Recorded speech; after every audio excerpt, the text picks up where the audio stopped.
The next stop for Imsa comes this weekend at Road America. The iconic track will play host to round 8 of the Imsa calendar and will see all 4 classes competing. The championship battles are raging on as we approach the home stretch. Meanwhile, there's a couple of new entries set to join the grid. I talk about this and more, as this is everything you need to know ahead of the Imsa Sports Car Weekend at Road America.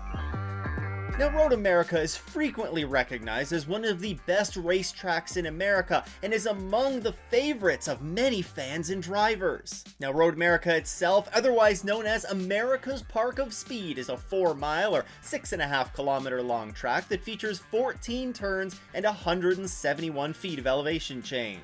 The layout that we now know today as Road America was brought to life in 1955 by Cliff Tuttle. Racing took place in the Elkhart Lake, Wisconsin region in the late 1940s, but it wasn't until a young fan lost their life in Watkins Glen that mandates came forward for the racing to be moved to dedicated facilities. The dedicated track officially opened in September of 1955 when it hosted their first SCCA race. Since then, the configuration has remained virtually unchanged. However, a significant recent change just a couple of years ago saw the entire track be repaved, but when doing so, there was extreme care taken during the repaving process to make sure that the existing characteristics of Road America would continue on with the repave.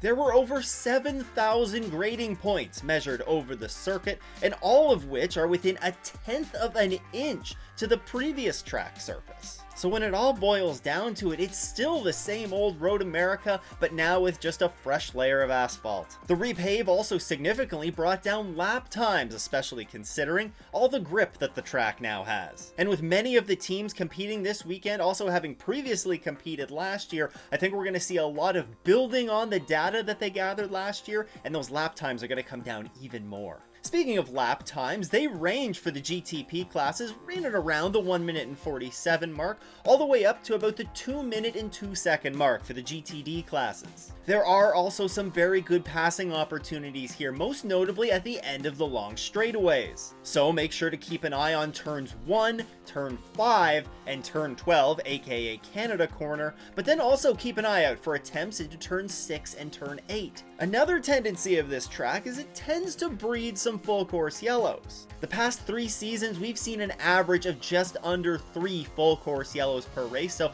this is going to be something big to keep an eye on and how this is going to affect strategy this weekend.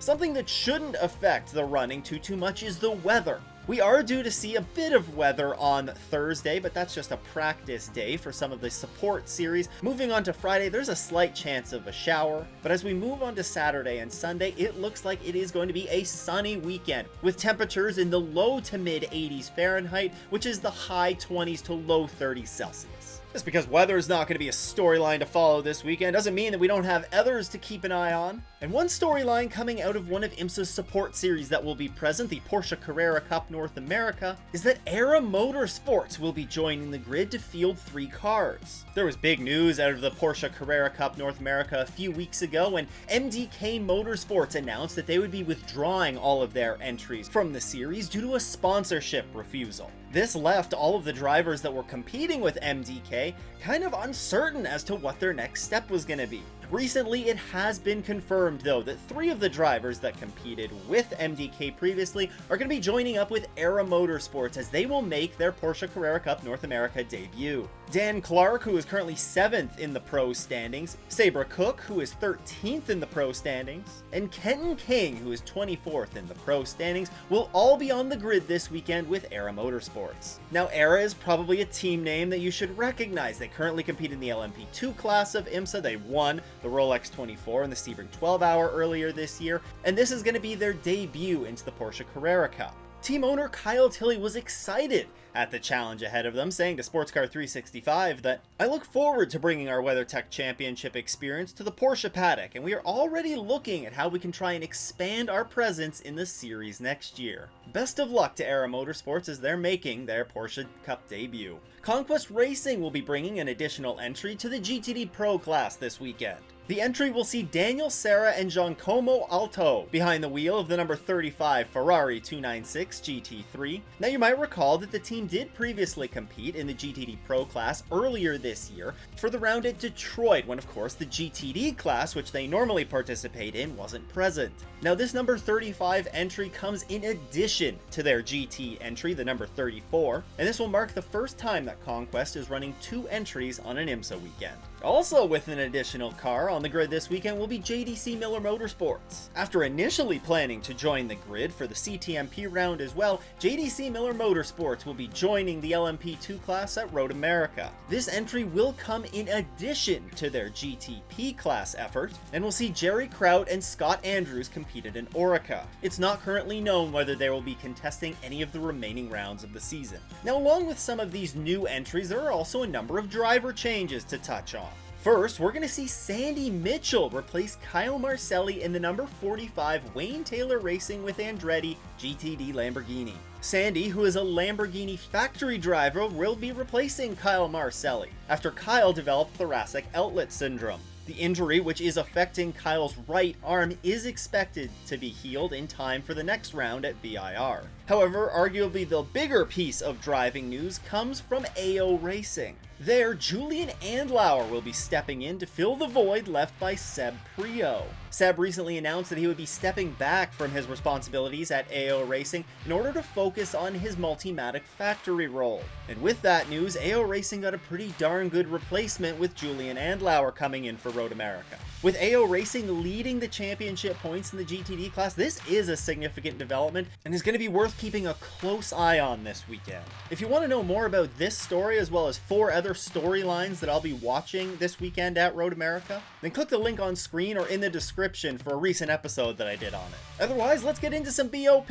On the GTP side, Acura is going to see a 15 kilogram weight increase to go along with a slight increase to maximum stint energy. BMW will see a slight reduction in maximum power and a slight reduction in maximum stint energy while maintaining their same weight. Cadillac will see a 30 kilogram weight increase to go along with a 4 megajoule increase of maximum stint energy. And Porsche will get 20 kilograms heavier, feature 2 kilowatts of additional maximum power, and also feature 2 additional megajoules of maximum stint energy. On the GTD side, the Acura is going to be 10 kilograms heavier than it was here last year and also feature 3 liters less of fuel capacity. BMW will be 20 kilograms heavier than last year. Ferrari gains 30 kilograms from last year, but also gains 2 liters of fuel capacity. Lamborghini will be 70 kilograms heavier than it was last year, feature a 1 millimeter smaller air restrictor, and also see a slight reduction in fuel capacity. Lexus also gains some weight here, 30 kilograms from where they were last year, to go along with a 1 millimeter larger air restrictor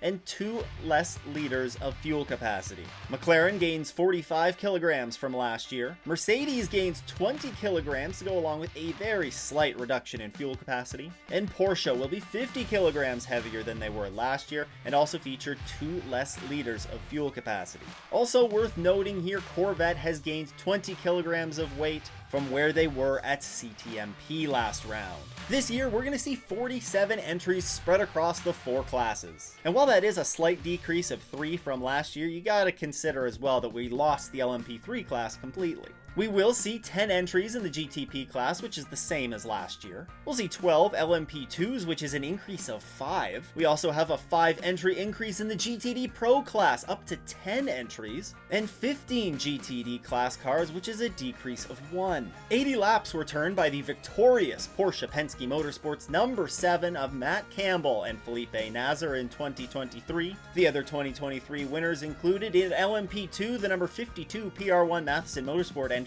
of Ben Keating and Paul-Loup Chatin. In LMP3, it was the number 74 Riley Motorsports entry of Gar Robinson and Felipe Fraga, who are returning in the LMP2 class, looking to win here for a 3rd year in a row. On the GTD Pro side, it was the number 23 Heart of Racing Aston Martin of Ross Gunn and Alex Riberas. And finally in GTD, it was the number 1 Paul Miller Racing BMW of Madison Snow and Brian Sellers, who will look to defend their GTD win in the GTD Pro class this year. In terms of my picks for this weekend, in the GTP class, I'm going with the number 6 Porsche Penske Motorsports entry of Nick Tandy and Mathieu Jaminet. The Porsches looked strong here last year, they look strong again this season. I think it's just really hard to go against what they've been doing recently. In LMP2, I'm going to go with the number 2 entry of Ben Keating and Ben Hanley. Those two so far have had, I think, an underwhelming season, but they have a great team behind them in United, and Ben has some experience to fall back on here, having won this race last year. In an ultra-competitive LMP2 class, give me the number 2. In the GTD Pro class, I'm going with the number 23 Heart of Racing Aston Martin to back up their win in this class last year. The Astons have been coming on very strong lately, and although they kind of lucked into a win at Watkins Glen when the Corvette ran out of fuel, we have seen better runs out of this car as of late, and a win for them right now would do wonders in closing the gap to Rexy at the top of the GTD Pro standings. Or actually, I guess it should be Roxy now because Roxy is back for this weekend, my bad. And in GTD, give me the number 32 Korthoff Preston Motorsports Mercedes of Mikael Grenier and Kenton Cook. They've quietly gone about their business this season and currently find themselves in 3rd in the GTD standings. Given Mercedes' strong track record around here, I think the Mercedes are going to be strong, and give me the number 32 to break through for their first win of the year. Speaking of those point standings though, let's talk about them. And as always, the point standings are brought to you by P1 Web Development. If you're looking for a custom website, then look no further than P1 Web Development. You can check them out by heading to p1webdevelopment.com or clicking the first link in the description. In GTP, it's the number 7 Porsche Penske Motorsports 963 who leads with 2,044 points. That's a 93-point gap over the number 01 Chip Ganassi Racing Cadillac. 132 points back, you'll find the number 6 Porsche Penske Motorsports 963, followed by the number 40 Wayne Taylor Racing Acura, and rounding out the top 5 is the number 31 Whelen Engineering Cadillac. In LMP2, it's the closest battle we have at the top here, with the number 74 Riley Motorsports entry leading here with 1,308 points. That is just a narrow 12-point lead over the number 52 Inter Europol by PR1 Matheson Motorsports entry, and rounding out the top 5, we have the number 18 Era Motorsports entry, the number 22 United Autosports entry, and the number 11 TDS Racing. In the GTD Pro class, it's the number 77 AO Racing Porsche, leading the way with 1,955 points. That's a 98-point gap over the number 23 Heart of Racing Aston Martin. The number 14 Vassar Sullivan Lexus is 120 points back, with the number 3 Corvette Racing by Pratt Miller Motorsports Corvette in 4th, and the number 1 Paul Miller Racing BMW rounding out the top 5.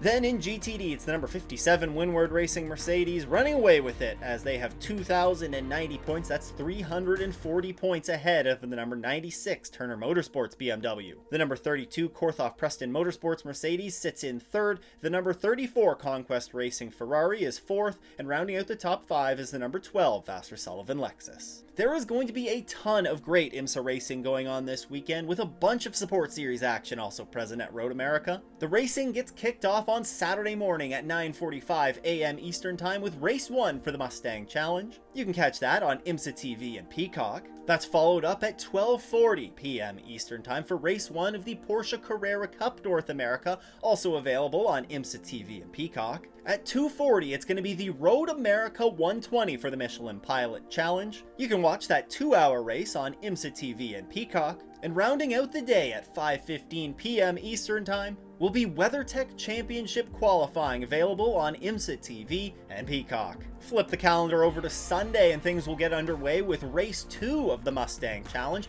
at 11:25 a.m. Eastern Time. You can catch that race on IMSA TV and Peacock. At 12:30, it will be the second race for the Porsche Carrera Cup North America. You guessed it, on IMSA TV and Peacock. And rounding out the weekend at 3 o'clock Eastern Time will be the IMSA WeatherTech Sports Car Championship for the 2-hour and 40-minute long IMSA Sports Car Weekend Race, which you can catch live on IMSA TV, Peacock, and on IMSA's YouTube channel. But also of note here, the race will be aired on CNBC starting at 6 p.m. Eastern Time, so it's worth making note of that. I'm also going to be at Road America this weekend. I'm going to be doing a fan meetup. That's going to be taking place on Sunday during the Mustang Challenge race, and that's going to be taking place at the Corvette Bridge between turns 5 and 6. So if you're going to be at the track and want to swing by and watch a little bit of racing, I hope to see you Sunday. We're in for a ton of great racing this weekend, and with that come a number of big storylines to follow. To get caught up on all the storylines that you should be following this weekend, you can check out this video. Huge shout out to all the channel supporters. If you too want to support the show, you can head to patreon.com/offintheesses